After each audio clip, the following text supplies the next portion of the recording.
নমস্কার, ওঙ্কার বাংলা ডিজিটালে আপনাদের স্বাগত। আর আমি আপনাদের সঙ্গে বিশ্বজিৎ আসবো এই মুহূর্তের কিছু গুরুত্বপূর্ণ খবরে। বাংলার ভোটার তালিকায় অবৈধভাবে নাম তোলা হচ্ছে, বিস্ফোরক অভিযোগ করে মুখ্য নির্বাচন কমিশনার জ্ঞানেশ কুমারকে চিঠি দিয়েছেন রাজ্যের বিরোধী দলনেতা শুভেন্দু অধিকারী। তার দাবি, গত সপ্তাহে সীমান্ত এলাকায় 70,000-এর বেশি ফর্ম জমা পড়েছে। সাধারণত এই সংখ্যাটা থাকে 20 থেকে 25,000। অভিযোগ, রাজ্য প্রশাসন বেআইনিভাবে রোহিঙ্গা বাংলাদেশি অনুপ্রবেশকারীদের ডোমিসাইল সার্টিফিকেট দিয়ে ভোটার তালিকায় নাম তোলার চেষ্টা করছে। সোমবার সুপ্রিম কোর্টে ওবিসি মামলার শুনানি। নতুন ওবিসি তালিকার উপর কলকাতা হাইকোর্টের স্থগিতাদেশকে চ্যালেঞ্জ করে সুপ্রিম কোর্টের দ্বারস্থ হয়েছে রাজ্য সরকার। দ্রুত শুনানির আর্জি জানিয়েছেন আইনজীবী কপিল সিব্বাল। সোমবার সেই মামলার শুনানি হতে চলেছে।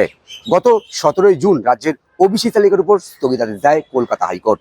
পশ্চিমবঙ্গ সরকার সেই সিদ্ধান্তকে চ্যালেঞ্জ করে শীর্ষ আদালতের দ্বারস্থ হলো।